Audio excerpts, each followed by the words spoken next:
नमस्कार, top today news में आपका स्वागत है। खबर आज चंदौली जनपद के चकिया से है, जहां पर गृह मंत्री राजनाथ सिंह ने सोनहुल ग्राम में सीआरपीएफ कैंप के 850 करोड़ की लागत बनने वाले कैंप का उद्घाटन। सीआरपीएफ ग्रुप सेंटर का गृह मंत्री ने किया शिलान्यास।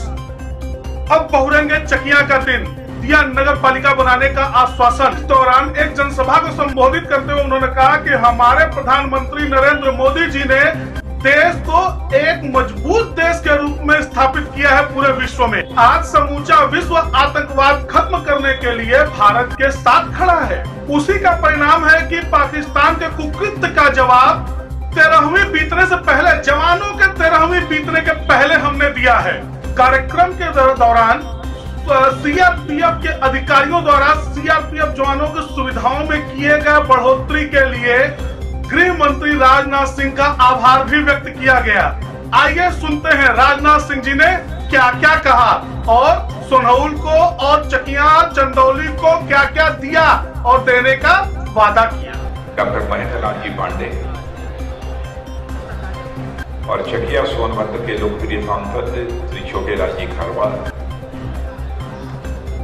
महानिदेशक सीआरपीएफ श्री आर भटनागर, सदस्य विधान परिषद श्री श्वेत नारायण सिंह और यहाँ के स्थानीय विधायक जिनका भी आपने भाषण थोड़ी देर पहले सुना है, श्री शारदा प्रसाद जी, और मुगल सराय की विधायक Shrimati Sadhana Singh ji, ADG CRPF Shri Kuldeep Singh, IG CRPF Shri Subhash Chandra और आईजी वाराणसी रेंज श्री विजय सिंह मीणा और डीएम चंदौली श्री नवनीत चहल और एसपी चंदौली श्री संतोष कुमार सिंह और यहाँ मौजूद हमारे सीआरपीएफ के सभी बहादुर अधिकारी और जवानों तथा इस क्षेत्र के सभी सम्मानित मेरे बहनों और भाइयों, यदि मैं कहूं कि सचमुच हमारे परिवार के लोग यहां पर इकट्ठे हैं तो यह कहना भी अतिशयोक्तिपूर्ण नहीं होगा। इसलिए सबसे पहले जो भी हमसे आयु में बड़े हैं उन सभी को मैं अपनी तरफ से प्रणाम करता हूं और जो आयु में मुझसे छोटे हैं उन सभी को मैं अपना आशीर्वाद देता हूं, उन्हें हार्दिक शुभकामनाएं देता हूं।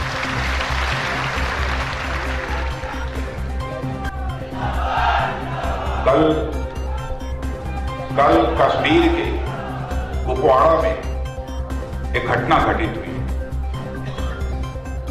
जिसमें हमारे सीआरपीएफ के 2 बहादुर जवान मारे और साथ ही साथ जम्मू कश्मीर पुलिस के भी 2 जवान हमारे शहीद हुए। कई सेना के जवानों को भी गोलियां लगी थी।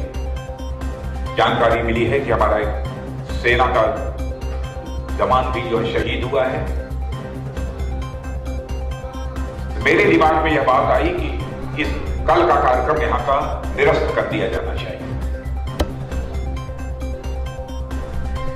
क्योंकि बहनों भाइयों, इसे मेरी कमजोरी कोई कहे अथवा जो भी कहे, जिस सीएपीएफ, जिस फोर्स की, जिन फोर्सेस की मैं अगुवाई इस समय कर रहा हूं, मैं एक मंत्री के रूप में ही अपने को नहीं मानता हूं, बल्कि इस पूरे फोर्स के एक मुखिया के रूप में और परिवार के उस परिवार के गार्जियन के रूप में अपनी भूमिका में समझता हूं। इसीलिए मेरे अंदर किसी अभाव पैदा हुआ। कई लोगों से मैंने राय परामर्श किया। लोगों ने कहा कि साहब यह हो सकता है, कार्यक्रम सूचना हो चुकी है, पूरी तैयारी हो चुकी है, अच्छा यह होगा कि वहां पर कोई बहुत इधर उधर का राजनीतिक भाषण न किया जाए, जो कुछ भी बोला जाए देश के बारे में बोला जाए, देश की सुरक्षा के बारे में बोला जाए और साथ ही साथ जो हमारे जवान शहीद हुए हैं उनको श्रद्धांजलि अर्पित की। तो मैंने सहज रूप से अपनी सहमति दे दी और आपने देखा कि कार्यक्रम के प्रारंभ में ही यहां पर पुलवामा में जो हमारे जवान शहीद हुए थे उन्हें भी हमने श्रद्धांजलि अर्पित की है। और इतना ही नहीं बल्कि कल कुपवाड़ा में जो कुछ भी हुआ है उसके जवानों को भी श्रद्धांजलि अर्पित की है।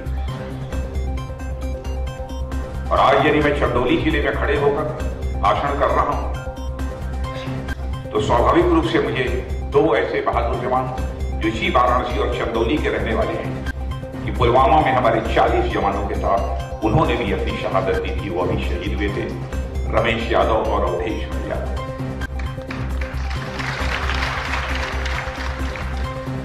उन्हें भी मैं अपनी श्रद्धांजलि अर्पित करता हूं और मैं यह मानता हूं कि आतंकवाद देश को ही नहीं बल्कि दुनिया को एक बड़ी चुनौती दे रहा है और आतंकवाद से केवल भारत ही प्रभावित नहीं है बल्कि दुनिया के अधिकांश देश आतंकवाद से इस समय प्रभावित हैं।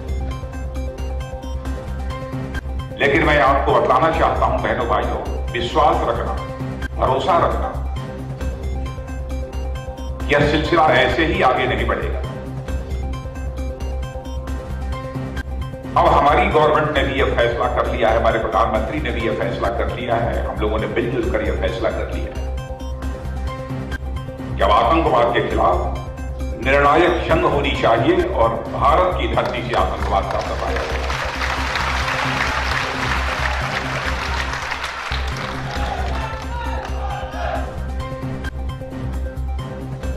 और आपने देखा कि हमारे सेना के जवान हों, हमारे सीएपीएफ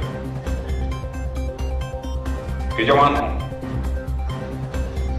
कैसी ताकत है, कैसी कुवत है।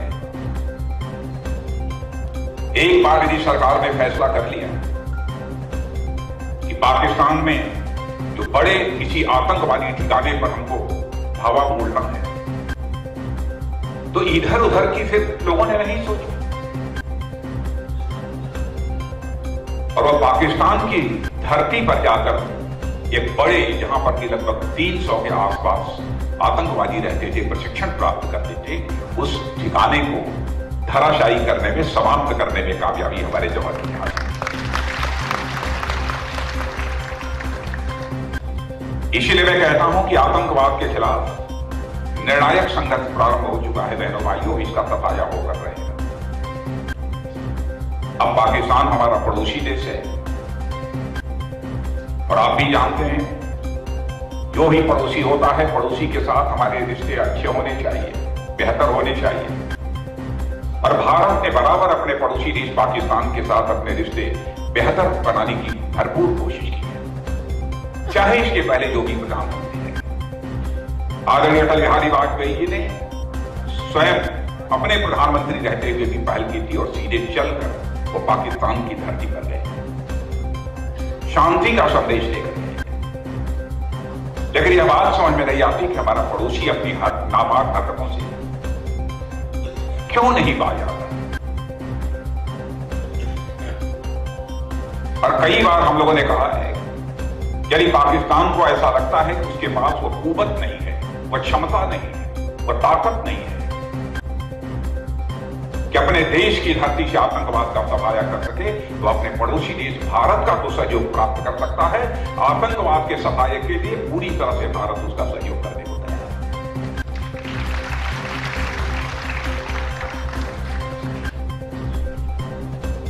लेकिन यह बातें भी उनकी समझ में नहीं आ रही।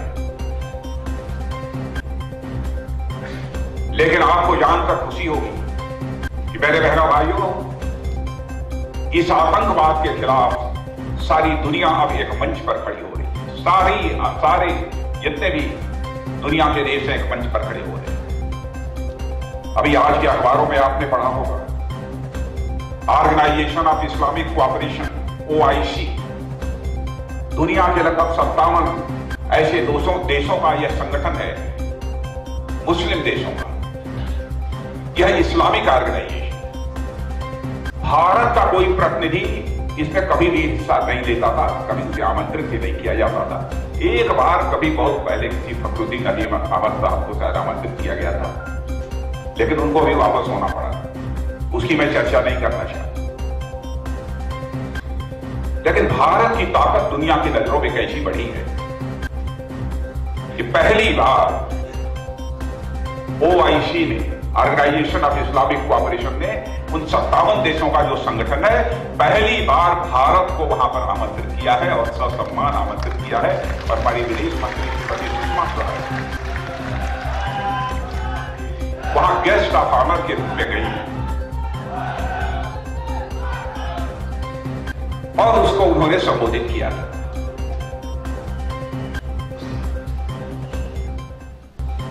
यानी हर मोर्चे पर भारत को इस समय कामयाबी मिल रही है और मैं मानता हूं कि यह भारतवर्ष की बहुत बड़ी कूटनीतिक कामयाबी है। और वही देश कामयाब माना जाता है जो युद्ध के मैदान में भी जीतता है और कूटनीति के मैदान में भी जीतता है। वही देश कामयाब माना जाता है, वही देश सफल माना जाता है। हम लोगों ने पाकिस्तान में जाकर आतंकवादी ठिकाने का हमारे सेना के जवानों ने सफाया किया और हम लोगों ने कूटनीतिक कामयाबी हासिल की कि ऑर्गेनाइजेशन ऑफ इस्लामिक कोऑपरेशन, इस संगठन ने पहली बार भारत को गेस्ट ऑफ ऑनर के रूप में वहां पर आमंत्रित किया। यह हमारी बहुत बड़ी उपलब्धि है और मैं यह मानकर चलता हूं कि परिस्थितियां ऐसी पैदा होकर रहेंगी मेरे बहनों भाइयों कि पाकिस्तान को या तो खुद आतंकवादी ठिकानों का अपनी धरती पर सफाया करना होगा, नहीं तो ऐसी परिस्थितियां बना ली जाएंगी कि पाकिस्तान की धरती पर आतंकवादी ठिकानों का सफाया होकर रहेगा। दुनिया की कोई ताकत नहीं होगी।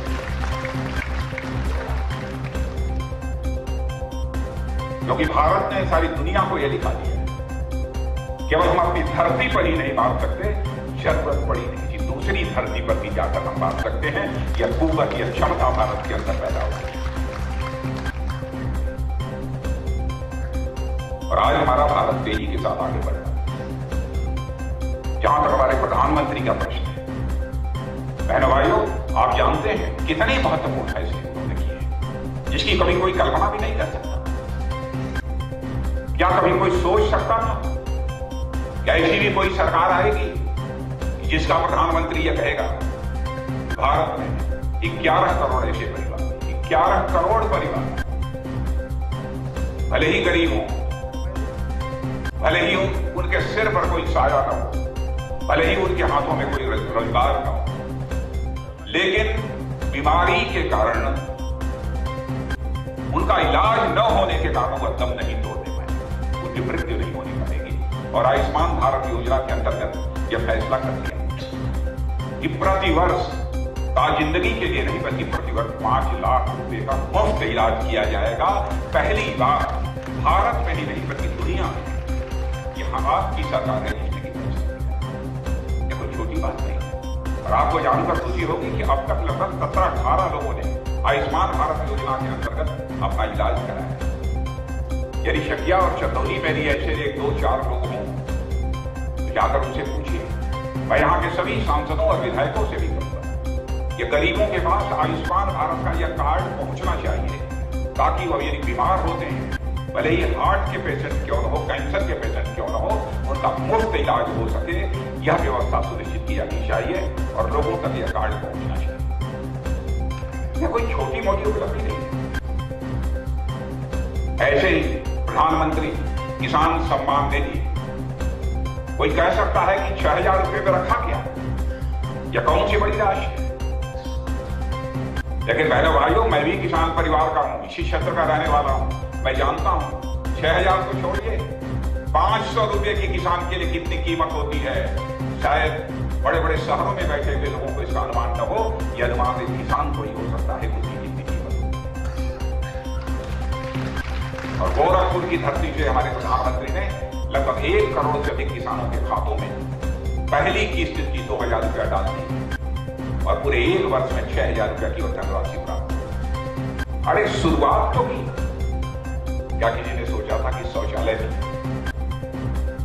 घर घर में बनने चाहिए, गरीब परिवारों की माताओं बहनों को भी नित्य क्रिया के लिए बाहर जाने की कोई जरूरत न पड़े। पहली बार किसी सरकार ने सोचा। सब तो सब मजदूर, खेतों में काम करने वाला जो है, अनऑर्गेनाइज्ड सेक्टर से असंगठित क्षेत्र कहते हैं, करोड़ों की संख्या में लोग हैं। हमारी सरकार ने फैसला किया है उसकी 60 वर्ष की आयु पूरी होने के बाद उसे 3,000 रुपये महीने की पेंशन दी जाएगी। पहली बार किसी सरकार ने यह सोचा। अब यह है कि कुछ उसको प्रतिमाह देना पड़ेगा। उसकी शुरुआत 55 रुपये से हो रही है, लेकिन 60 साल की आयु पूरी होने के बाद इस बात की पक्की गारंटी रहेगी 3,000 रुपये की उसको प्रतिमाह पेंशन मिलेगी।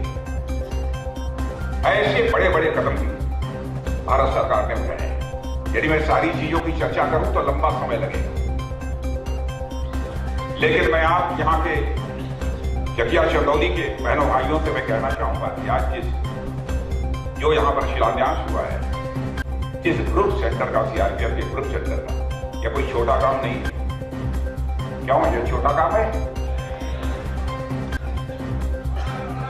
बताएं पहले, बहुत बड़ा काम है।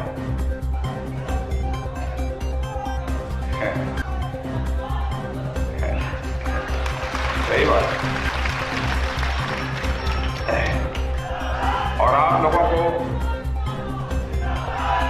लोगों को जानकर खुशी होगी, यह 850 करोड़ 850 करोड़ का प्रोजेक्ट है।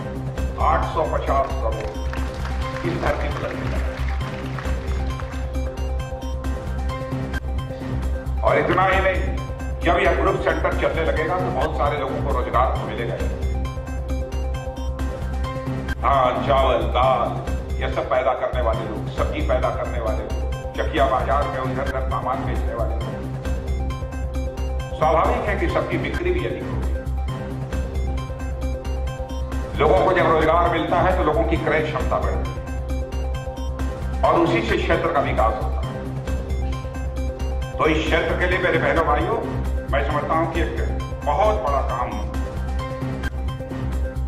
हो रहा है, जिसका कि शिलान्यास आज ही आप सबके सामने हुआ है। अब यहाँ के क्षेत्र के लोगों की जिम्मेदारी है कि जो भी हमारे यहाँ पर जवान अथवा जवानों के परिवार यहाँ पर शेष बचेंगे, रहेंगे, यहाँ पर जो रहेंगे, उन सबको आप अपने परिवार का सदस्य माने। उन सभी को आप अपने परिवार का सदस्य माने।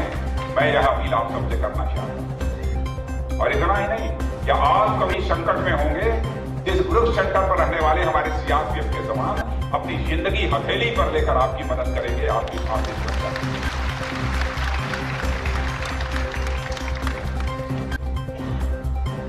और वैसे बहुत सारी चीजें हमारे शारदा प्रसाद जी यहाँ के विधायक ने कही है।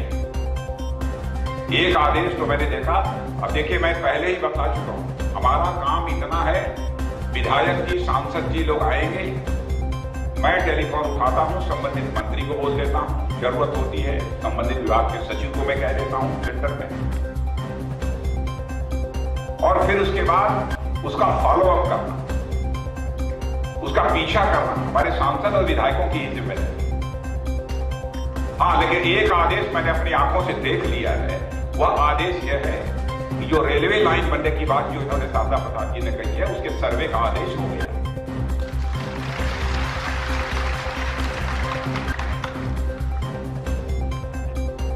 और शारदा प्रसाद जी ही मुझे यह बता रहे थे कि ये चौड़ीकरण जो 4 लेन अथवा 6 लेन बनाने की बात है, बात इस संबंध में हो गई है।